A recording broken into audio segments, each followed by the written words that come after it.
দিনটা ছিল ওই 9ই জুলাই। সবাই মিলে গিয়েছিলাম দক্ষিণেশ্বর। ভোর 4টে বাজে ঘুম থেকে উঠে পড়েছি।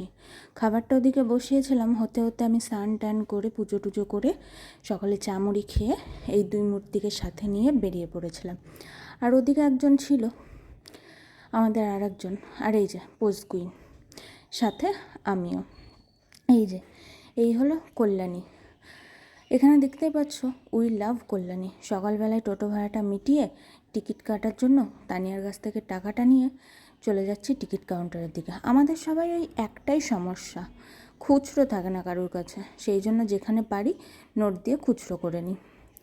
তারপরে এই যে অনেকক্ষণ থেকে দাঁড়িয়ে থেকে থেকে যেটু আমাকে টিকিটই দিচ্ছিল না, যেটুকু বললাম টিকিট দাও, তারপরে টিকিটটা নিয়ে এখন চলেছি মেন স্টেশনের দিকে। আর এখানে এনাদের সাথে দেখা, জানি না এনারা আমার বয়সে বড় কিনা, তাও এনাদের সাথে দেখা হলো। জিদ্দা বলেই সম্মান করছি, জিদ্দা আর নিশিতা দি। তোমরা এনাকে ভালো মতোই চেনো, সামনে থেকে দেখাতে পারিনি খুব একটা। আর এই যে ঘড়িটা সামনে থেকে যেমন দেখছিলাম এরকম একদম টাইমটা ঠিক আছে, কিন্তু এইভাবে ফোনের দিকে ক্যামেরা ধরে ওরকম কেন জানি না। আর এই যে পিছন থেকেই তাদের ভিডিওটা করে নিয়েছে। আমিও কিন্তু এদের ভিডিও খুব দেখি। আর এই যে ট্রেনের জন্য অপেক্ষা করছি, আর সাথে এই পোজ কুইন বারবার ক্যামেরার সামনে পোজ দিচ্ছে। এই যে এবার ট্রেন চলে এসছে, ট্রেনে উঠে পড়েছি। এবার আমাদের চলে যাওয়ার পালা। মাঝে এই দমদম ঢোকার আগে দাঁড়িয়ে গিয়েছিল ট্রেনটা, সেখানেই এই ছোটোবেলার স্মৃতিগুলো কেনা, সবাই মিলেই নিয়েছিলাম। আর দেখো কি অবস্থা, রেল লাইন ধরে হাঁটতে হাঁটতে এখানে এসে দাঁড়িয়েছিলাম ট্রেন আসছে বলে। তারপরে এই যে এত বড় মেট্রোর লাইন। ভাগ্যিস রিয়া সামনের দিকে গিয়ে একটা ছোট লাইন পেয়েছিল, সেখান থেকেই মেট্রোর জন্য টিকিটটা নিয়ে নিয়েছিল। এরপর মেট্রোর জন্য ওপরে চলে এসেছিলাম দক্ষিণেশ্বর যাওয়ার জন্য।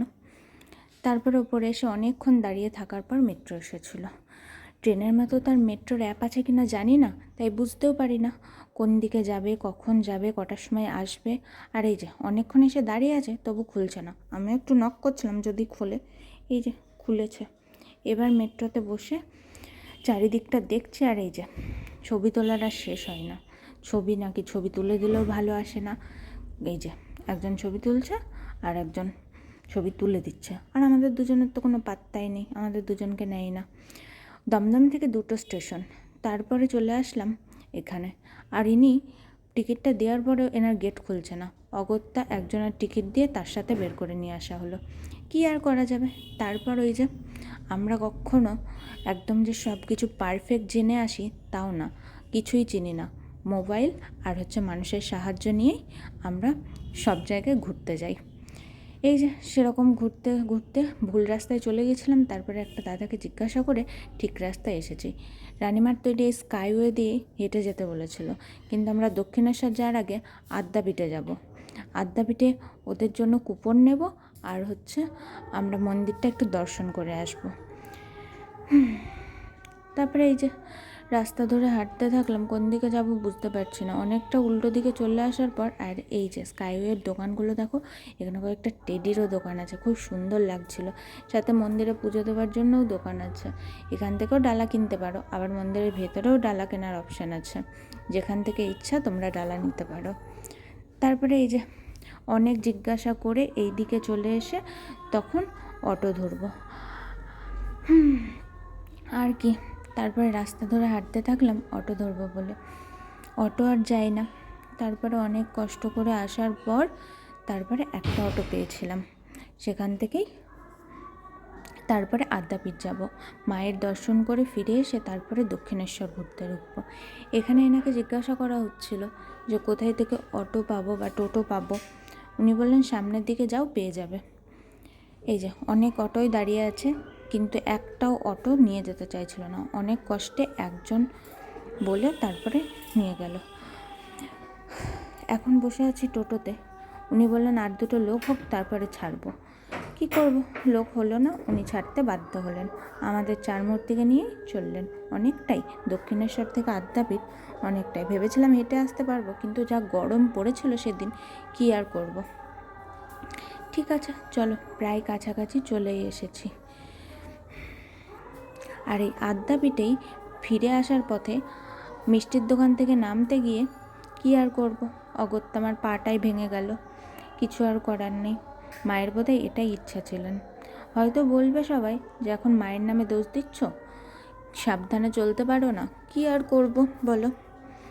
টোটো ডাকতে গিয়ে অগত্যা আর কিছু করার নেই। এই যে জুতো রাখার জায়গা, জুতোটা রাখবো, রেখে তারপরে হচ্ছে চলে যাব জল নিয়ে, হাত ধুয়ে এখন মন্দিরটা দর্শন করে তারপরে এখানে দেখো যা গরম পড়েছে, একটু ফ্যানের হাওয়া পেলে বা যেখানে বাতাস পাচ্ছি দাঁড়িয়ে যাচ্ছে। কি করব, গাইড কাকুটা বলছে 10 মিনিটের বেশি কিন্তু দাঁড়ানো যাবে না। সাথে ওই বাচ্চাটার সাথে দেখা হলো। মন্দিরগুলো দর্শন করে, মায়ের দর্শনটা এখানে খুব খারাপভাবে হয়, কেন অত দূর থেকে মাকে কি করে দেখা যায়। বলতে পারে একটু কাছ থেকে দেখে না দাঁড়িয়েই চলে আসতে পারো, কিন্তু এইভাবে কেউ দর্শন করায়? যাই হোক, তাও ভালোভাবে দর্শন করলাম, কিন্তু ছবি তোলার তো একদমই নিয়ম নেই। আর এই যে দক্ষিণেশ্বরের মন্দির, যা রানীমা স্থাপন করেছিলেন।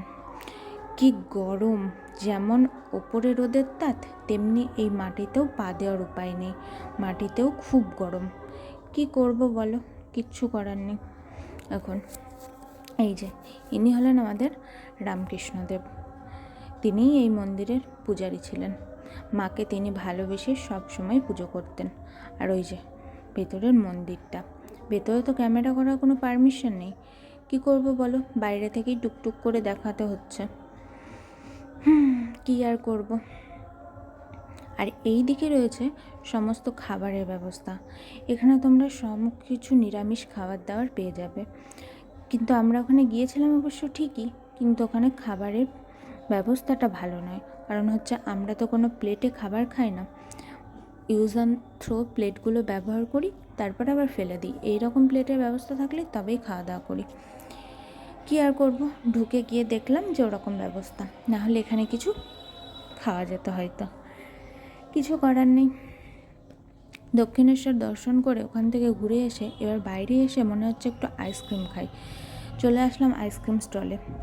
এই যে এনারা নিলেন কর্নেটো আইসক্রিম, মানে কর্নেটো তো পাওয়া গেল না, কুলফির মোল্ডে ওই 15 টাকার 2-in-1গুলো পেলাম। আর এই যে তানিয়া যখন ভিডিওটা দেখবে না আমাকে ধরে মারবে। আর আমরা এই দুটো নিলাম। আমার যাই বলো, বাটি বলো বা কর্নেটো বলো, আমার এই কাঠি আইসক্রিম খেতে সব থেকে ভালো লাগে। তারপরে অনেকক্ষণের মাঝে ওই টোটো ধরা ভিডিও আর এই যে হেয়ার ক্লিপ দেবো, সেই জন্য এখানে চলে আসলাম। আমরা একটা মিষ্টি, একটা স্প্রাইট আর একটা পেপসির ক্যান নিয়েছিলাম। এনার সাথে খেতে না বসাই ভালো, কারণ হচ্ছে ইনি নিজে কম খান কিন্তু অন্যকে বেশি খাওয়াই। আর এই মিষ্টির দোকান থেকে পড়ে গিয়ে আমার পাটা ভেঙে গেছে। আজকের ভিডিওটা এই পর্যন্তই। ভালো লাগলে লাইক, কমেন্ট আর শেয়ার অ্যান্ড সাবস্ক্রাইব করতে ভুলো না কিন্তু। Thank you.